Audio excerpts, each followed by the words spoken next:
மூஏ அகமது மரைக்காய் ஐயா அவர்கள் இஸ்லாமிய இலக்கிய கழகத்தின் பொதுச் செயலாளர். இவர் எங்கள் தமிழ் துறையிலிருந்து கல்லூரி பொறுப்பிற்கு சென்ற முன்னாள் துணை முதல்வர். தமிழ் இலக்கண இலக்கியங்களை விரல் நுனியில் வைத்திருப்பினும் நுனிநாக்கு ஆங்கிலம் பேசவல்ல ஆற்றலர். இவர் தமிழ் இளமையா இல்லை இவர் இளமையா என தடுமாற வைக்கும் தைரியநாதர். இலக்கு நோக்கிய இஸ்லாமிய இலக்கிய கழகத்தை இலகுவாக செலுத்தும் செயலாற்றலர். இப்பொழுது நோக்க உரைக்காக வருகிறார். ஐயா அவர்களே வருக. இஸ்லாமிய இலக்கிய கழகத்தினுடைய தலைவர், அமீனுல் மில்லத் பேராசிரியர் முனைவர் எங்கள் மதிப்பிற்குரிய அண்ணன் சேமு முகமது அலி அவர்களே,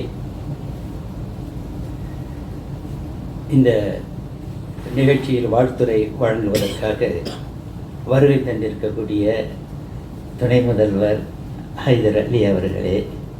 பொதுவாக முதல்வர் அப்படின்னா கடுகடுப்பாக இருப்பாங்க, இல்லைன்னா கம்முன்னு இருப்பாங்க, இல்லைன்னா முன்னு இருப்பாங்க. ஆனால் ஹைதர் அலி வந்து எப்போதும் சிரித்த முகத்தோடு உற்சாகத்தோடு இருக்கக்கூடியவர்.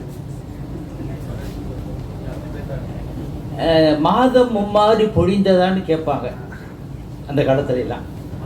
மாதம் 3 முறை மழை பொழிந்தால் அங்கே நல்ல ஆட்சி நடக்கிறது, சிறந்த மன்னன் இருக்கிறான் என்று பொருள்.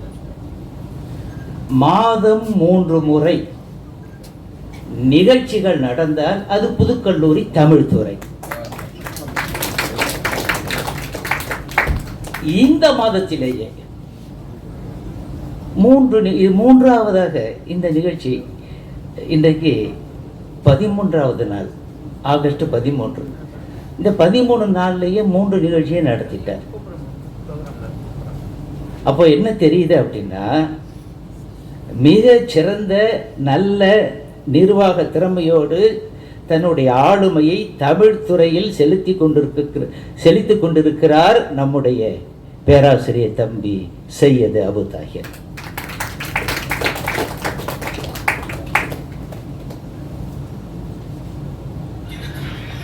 நான் வந்து பல காலம் 30 ஆண்டுகள் இங்கே பணிபுரிந்தேன். ஆனால் என்னால் வந்து ஒரு 10 நூல்கள் தான் எழுத முடிஞ்சது. இங்கே மேடையில் ஒருத்தர் இருக்கிறார். அவர் கொஞ்ச நாளைக்கு முன்னால் எனக்கு ஒரு குறுந்தகவல் அனுப்பினார். ஐயா, நான் இப்போ வந்து 598வது நூல் எழுதியிருக்கிறேன், இது இருக்குன்னு சொன்னார். அனுப்பியிருக்கிறார். இப்போ அவரை பார்த்து, இன்னைக்கு அவரை பார்த்து கை குலுக்கி, தம்பி ரொம்ப மகிழ்ச்சி தம்பி, 598 நூல் எழுதிட்டீங்க, 99வது நூல் எப்போ எழுத போறீங்க? என்ன ஐயா, இப்போ 615 நூல் எழுதிட்டேன்னார். அவர் யாருன்னா நம்ம ஜுபைர் தான், என்ன முதன்மையர். அவர் எழுதி முடிச்சிட்டார். இப்படியெல்லாம் வந்து நூல்கள் எழுதுறதுல ஆர்வத்தோடு இருக்கக்கூடியவர்கள் நம்ம இடத்துல இருக்கிறாங்க. சிராஜுல் மில்லத் அவர்களை பற்றிய இயலுரை வழங்குவதற்காக வருகை தந்திருக்கக்கூடிய ஷேயன் இப்ராஹிம் அவர்களே, நாகூர் இஎம் ஹனிஃபாவினுடைய பாடல்களை இங்கே பாடுவதற்காக வருகை தந்திருக்கக்கூடிய தேரிடந்தூர் தாஜுதீன் அவர்களே, இங்கே நன்றி உரை சொல்வதற்காக வர இருக்கிற முனைவர் அசோகன் அவர்களே, தொகுத்து வழங்கிக் கொண்டிருக்கும் முனைவர் ஜாஃபர் சாதிக் அவர்களே, நிகழ்ச்சி ஒருங்கிணைப்பாளர் முனைவர் உசேன் கான் அவர்களே, நம்முடைய கல்லூரியினுடைய தேர்வாணையராக மிகச் சிறப்பான முறையிலே தேர்வு முறைகளை, தேர்வு திருத்தும் பணிகளை எண்ணிம வடிவத்தில் டிஜிட்டல் முறையிலே சிறப்பான முறையிலே செய்து வெற்றி கண்டு கொண்டிருக்கக்கூடிய தேர்வாணையர் பேராசிரியர் சையத் ஷர்பத் அவர்களே, அவர் என் கூட நிறைய முறை போட்டி போட்டிருக்கிறாரு, ஒரு முறை கூட வென்றதில்லை என்னை அவர். அந்த டேபிள் டென்னிஸில் மிகச்சிறந்த அருமையான நண்பர் எனக்கு. அவர் வருகை தந்திருக்கிறார். அதாவது ஒரு பட்டம் பெறுவதற்கு ரொம்ப சிரமமாக இருக்குது நமக்கெல்லாம், என்ன படிக்கிறதுக்கு. ஒருத்தர் நடனாக்க தமிழ் படிக்கிறாரு, எம்ஏ ஆங்கிலம் படிக்கிறாரு, எம்ஏ சோசியாலஜி படிக்கிறாரு, அப்படி இப்படின்னு படித்து 12 முதுகலை பட்டங்களை பெற்றிருக்கக்கூடிய முகமது அலி அவர்களே, நாளைக்கு சீரா புராண பரிசில் பெற இருக்கிற கம்பன் விழா நடக்க போகுது. அதில் பரிசில் பெற இருக்கக்கூடிய தொலைபேசி மீரான் அவர்களே, மிக ஆர்வத்தோடு இங்கே வந்து வருகை தந்திருக்கக்கூடிய ஒளிப்பதிவு செய்து அதை யூடியூபில் பதிவேற்ற இருக்கக்கூடிய அன்பு நண்பர் சையது இப்ராஹிம் அவர்களே,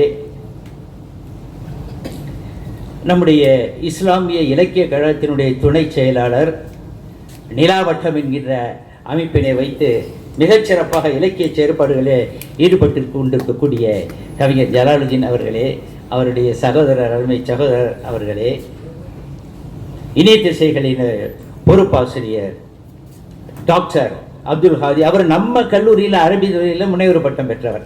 எழுந்திருங்க ஹாதி, உங்கள் முகத்தை காட்டுங்க. ஏன்னா இப்போ ஆன்மீக பணியும் செய்து கொண்டிருக்கிறார், இதழியல் பணியும் செய்து கொண்டிருக்கிற அருமை நண்பர் ஹனீஃபா அவர்களே, மன்னடி மௌரூஃப் அவர்களே, இங்கே வருகை தந்திருக்கக்கூடிய ஏனைய அருமை நண்பர்களே, காதிரியா டிவியினுடைய ஜாஹித் ஹுசேன் அவர்களே, அருமை பேராசிரியர் தம்பிகளே, மாணவ செல்வங்களே, சகோதரிகளே, உங்கள் அனைவரையும் நானும் அன்புடன் வரவேற்று மகிழ்கிறேன். இந்த நூற்றாண்டு விழா கருத்தரங்கினை எந்த கல்லூரியில் வேண்டுமானாலும் நடத்தி இருக்க முடியும். ஆனால் இந்த புதுக்கல்லூரியில் நடத்துவது மாதிரி வருமா? வராது. அந்த சிறப்பு கிடைக்காது. ஏன்னா நான் 10 ஆண்டுகளுக்கு முன்னால் பணி நிறைவு பெற்ற பிறகு இன்று வந்தால் கூட என்னை அன்போடு உள்ளன்போடு வரவேற்று என்னோடு மகிழ்ச்சியாக அளவலாவி என்னை குளிர்விக்கின்ற என்னுடைய பேராசிரியர் தம்பிமார்கள் இங்கே இருக்கிறீர்கள். எனக்கு அறவே பழக்கம் இல்லாத மாணவர்கள் இவ்வளவு பேர் இருக்காங்க. இந்த மாணவர்கள் நான் வருகிற போது சிரிப்போடு அப்படி ஒரு வணக்கம் செலுத்துவார்கள். ரொம்ப மகிழ்ச்சியாக இருக்கும். இந்த மாணவர்கள் வந்து வெறுமனே சிரிப்புக்கு மட்டும் உரியவர்கள் அல்ல, சிந்தனையாளர்கள் இவர்கள். 2 நாளைக்கு முன்னால் ஒரு மாணவர், அவர் எங்கே இருக்கார், 2 நாளைக்கு முன்னால் ஒரு மாணவர் என்கிட்ட வந்து, ஐயா ஒரு ஐயம் அப்படின்னாரு. சொல்லுங்க தம்பி என்னன்னு கேட்டேன். ஐயா இந்த தொல்காப்பிய பொருளதிகாரத்தில்னாரு. எனக்கு ஒரு மாதிரி ஆயிடுச்சு. ஏன்னா 10 ஆண்டுகளுக்கு முன்னால் நம்ம நடத்தின பாடாது, அவர் தொல்காப்பிய பொருளதிகாரத்தில் அப்படின்னா ஒரு மாதிரி இருந்தது. சொல்லுங்க தம்பி என்ன தம்பி? ஐயா இந்த தொல்காப்பிய பொருளதிகாரத்தில் அகத்தின இயல்ல மாயோன் மேய காடுரை உலகமும் சேயோன் மேய மைவரே உலகம் தானே இருக்கு. இங்க நீங்க சேய் என்னன்னு போட்டுக்கீங்களா ஐயா, எழுத்துப்படியான்னு கேட்டார். சேயன் இப்ராஹிம், இவரு சேயோன்ல வரணும் அப்படின்னு கேட்கிறாரு. அப்ப என்ன தெரியுது அப்படின்னா, சேயன் என்பது அவருடைய குடும்ப பெயர். எனக்கு என்ன தெரியுது அப்படின்னா, இந்த நன்னூல் நூற்பாவையும் தொல்காப்பிய நூற்பாவையும் படித்து அதனை உள்வாங்கி மனசுல வைத்திருக்கக்கூடிய அருமை மாணவர்கள் இந்த மாணவர்கள். இந்த மாணவர்களுக்குத்தான் நாம வந்து இந்த கருத்தரங்கை நடத்த வேண்டும் என்பதற்காக தான் நம்ம இங்கே நடத்துகிறோம். சிராஜுல் மில்லத் அவர்களை பற்றியும் நாகூர் இஎம் ஹனீஃபா அவர்களை பற்றியும் நம்முடைய தமிழ்துறை தலைவர் அவர்களும் ஜாஃபர் சதிக் அவர்களும் சிறப்பான முறையிலே சொன்னார்கள். எனக்கும் அப்துல் சமத் அவர்களுக்கும் நெருங்கிய உறவு உண்டு. என்ன அப்படின்னா, நான் பிறந்த காரைக்காலில் தான் அப்துல் சமது பிறந்தார். மன்னிக்கணும், அப்துல் சமது நான் பிறந்தேன்.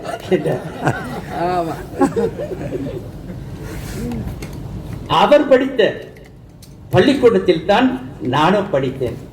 அவரோடு படித்தேன் என்று நினைத்துக் கொள்ளாதீர்கள். அவர் படித்து 40 ஆண்டுகள் கழித்து நான் படித்தேன். மிகச்சிறந்த பேச்சாளர் அவர். அவர் எப்படிப்பட்ட பேச்சாளர்னா, அவர் நம்ம கல்லூரியில புது கல்லூரியில படித்தவர். அவர் புது கல்லூரியில் படித்த அவர் அனைத்து கல்லூரி மாணவர்களுக்கான பேச்சு போட்டிகளில் போய் கலந்துக்கிட்டு முதல் பரிசு பெற்றுக்கொண்டு வருவார். அப்படி அவர் நம்முடைய கல்லூரிக்கு புகழை தேடி தந்தவர். நம்முடைய கல்லூரியில மாணவர் பேரவை தலைவராக இருந்திருக்கிறார். அது மட்டுமல்ல, நம்முடைய கல்லூரியினுடைய நிர்வாக குழுவில் 1962 இருந்து 68 வரை நிர்வாக குழு தலைவராக, சேர்மனாக இருந்தவர் அவர். அவர் சிறந்த எழுத்தாளர், இதழாளர், பன்முக திறமை கொண்டவர். சட்டமன்ற உறுப்பினராக இருந்திருக்கிறார், மக்களவை உறுப்பினராக இருந்திருக்கிறார், பாராளுமன்ற உறுப்பினராக இருந்திருக்கிறார். அவர் முஸ்லீம் லீக் இயக்கத்தின் சார்பிலே பதவிக்கு வந்தால் கூட எல்லாருக்கும் பொதுவான பல செயலை செய்திருக்கிறார். இங்கே சட்டமன்ற உறுப்பினராக, திருவல்லிக்கேணி சட்டமன்ற உறுப்பினராக இருந்தபோது மயிலாப்பூர் கபாலீஸ்வரர் கோயில், அந்த கோயில் இருக்கு இல்லையா, அங்கே ஒரு குளம் இருக்கு இல்லையா, அது குளம் தோண்டியதிலிருந்து தூர்வாரவே இல்லை. இவருடைய முயற்சியினால மயிலாப்பூர் கபாலீஸ்வரர் கோயில் குளம் தூர்வாரப்பட்டது. வேலூர் கோட்டை இருக்கு இல்லையா, அது தொல்பொருள் துறையினுடைய கட்டுப்பாட்டில் உள்ள துறை. அங்கே ஒரு ஆலயம் ஜலகண்டேஸ்வரர் ஆலயம்னு இருக்கு.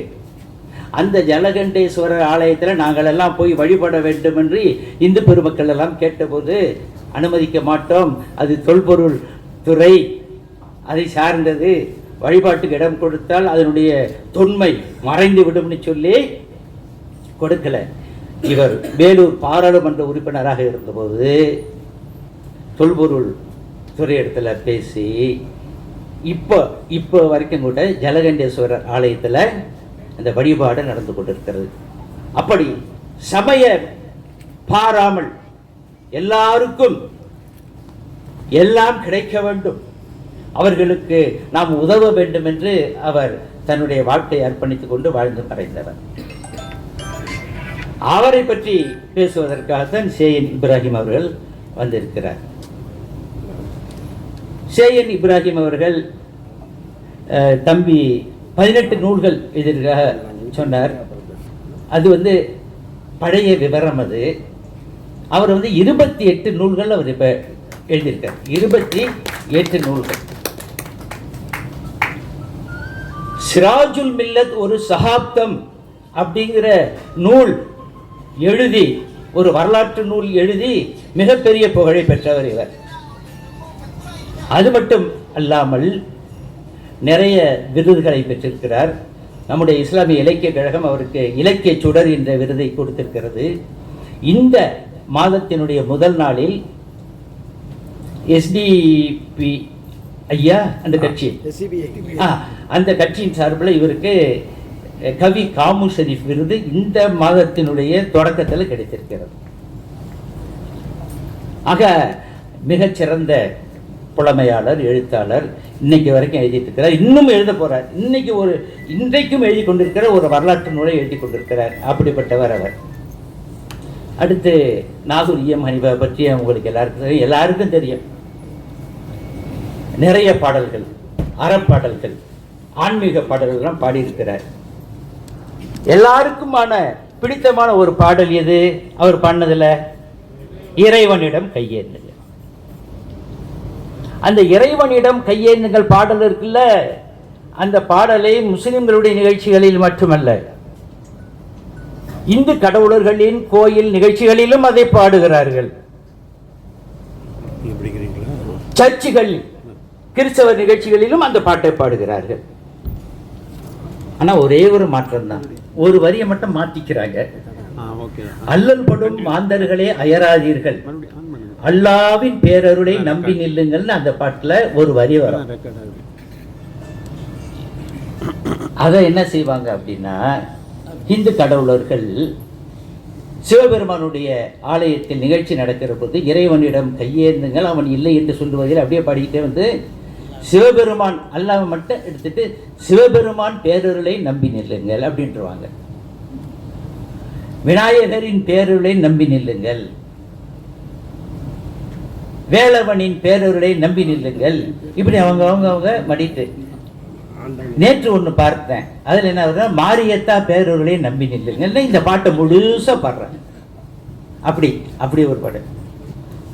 கிறிஸ்தவர்கள் என்ன செய்யறாங்கன்னா, முஸ்லிம்கள்லாம் வந்து கடவுளை வந்து ஆண்டவன் அப்படிதான் சொல்லுவாங்க இல்லையா, ரொம்ப நெருக்கமாக மரியாதை கொடுக்கறது இல்லை, ஆண்டவன் சொல்லுவோம். கிறிஸ்தவர்கள் ஆண்டவர் அப்படின்னு தான் சொல்லுவாங்க. அவங்க என்ன பாடுறாங்க, அல்லறப்படும் மாந்தர்களை அயராதீர்கள், ஆண்டவரின் பேரருளை நம்பி. ஆக இப்படி எல்லா மதத்தவரும் பாடக்கூடிய அளவுக்கு நாகூர் இஎம் ஹனீஃபா அவர்கள் பாடி சென்றிருக்கிறார். அவர் வெறுமனை வந்து இஸ்லாமிய பாடல்களை மட்டும் பாடியவர்னு இன்னும் நினைச்சிடாதீங்க, யாரும் நினைச்சிடாதீங்க. திராவிட இயக்க பாடல்களை நிறைய பாடியிருக்கிறார். பெரியாருடைய மேடைகளில், பட்டுக்கோட்டை அழகிரியினுடைய மேடைகளில், அண்ணாதுரையின் மேடைகளில், கலைஞர் கருணாநிதியின் மேடைகளில், எல்லா மேடைகளிலும் திராவிட இயக்க பாடல்களை பாடியிருக்கிறார். இன்றைக்கு எப்படி ஹிந்தி திணிக்கப்பட்டு கொண்டிருக்கிறதோ அது வந்து 60-70 ஆண்டுகளுக்கு முன்னாலேயே நடந்துருச்சு. அப்ப இந்தி எதிர்ப்பு போராட்டங்கள் எல்லாம் நடந்தன. அந்த இந்தி எதிர்ப்பு போராட்ட களங்களில், மேடைகளில் நாகூர் ஹனீஃபாவினுடைய பாடல்கள் இல்லாமல் இருக்காது. திராவிட சோலையிலே தீரர் வாழும் வேளையிலே செந்தமிழை மேய வந்த இந்தி எருமை மாடே, வர்றார்,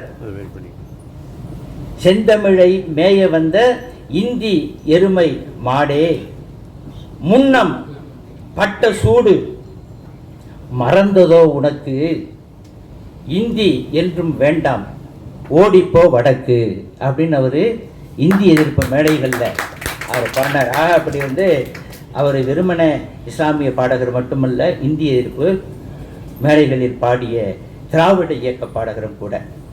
இந்த 2 சமுதாய ஆளுமைகளுக்கும் தான் இப்போ 100ஆண்டு விழா நடந்து கொண்டிருக்கிறது. நாகூர் இஎம் ஹனீஃபா அவர்களை பற்றி இசையுரை வழங்குவதற்காக நம்முடைய அன்பு நண்பர் தேரிழந்தோர் தாஜுதீன் அவர்கள் இங்கே வருகை தந்திருக்கிறார். அவருடைய உடன் வாசிப்பதற்காக பக்க கருவியை கொண்டு அவருடைய நண்பர்கள் எல்லாம் வந்திருக்கிறார்கள். தேரிழந்தோர் தாஜுதீன் வந்து போகாத ஊரும் இல்லை, பாடாத பாட்டும் இல்லை என்று சொல்லக்கூடிய அளவுக்கு தமிழகத்தினுடைய எல்லா ஊர்களுக்கும் சென்று இசை நிகழ்ச்சியை நடத்தியிருக்கிறார். இவர் வெறுமனை வந்து பள்ளிவாசல்கள்லையும் தர்காக்களையும் மட்டும் இசை நிகழ்ச்சி நடத்துவார்னு நினச்சிக்காதீங்க. திருமண வீடுகளையும் அவரை அழைத்து திருமண வீடுகள்லையும் இசை கச்சேரி நடத்துவாங்க. உங்களுக்கு திருமணம் நடக்கிற போது கூட அவரை அழைக்கலாம். என்ன நல்ல சிறப்பான முறையில் பாடக்கூடியவர் அவர். நிறைய பட்டங்களை எல்லாம் பெற்றிருக்கிறார். தீனிசை செம்மல், தீனிசை தென்றல், தமிழ் மாமன், இப்படி நிறைய பட்டங்கள், விருதுகள் அவர் வாங்கியிருக்கிறார். மிக 1000 ஒளி வாங்கிக்கு மேலே அவர் தொட்டிருப்பார். எத்தனை பாடியிருப்பீங்க இது வரைக்கும்? இருக்கும். 1000க்கும் மேற்பட்ட நிகழ்ச்சிகளை அவர் நடத்தியிருக்கிறார். மிகச் சிறப்பான முறையில் உங்களுக்கு இசை விருந்து அளிப்பதற்காக அவர் வருகை இங்கே தந்திருக்கிறார். ஆக இப்படி நாம் இந்த நிகழ்ச்சியினை மிக சிறப்பான முறையிலே நம்முடைய தமிழ்துறை தலைவர் அவர்களுடைய ஒத்துழைப்போடும், தமிழ்துறை பேராசிரியர் பெருமக்களின் ஒத்துழைப்போடும் இங்கே நடத்துகின்றோம். இந்த நிகழ்ச்சி நடத்துவதற்கு நமக்கு துணை நின்ற கல்லூரி முதல்வர் அவர்களுக்கும், துணை முதல்வர் அவர்களுக்கும் கூட முதன்மையர் அவர்களுக்கும் நம்முடைய நன்றியினை தெரிவித்துக் கொண்டு விடைபெறுகிறேன். நன்றி.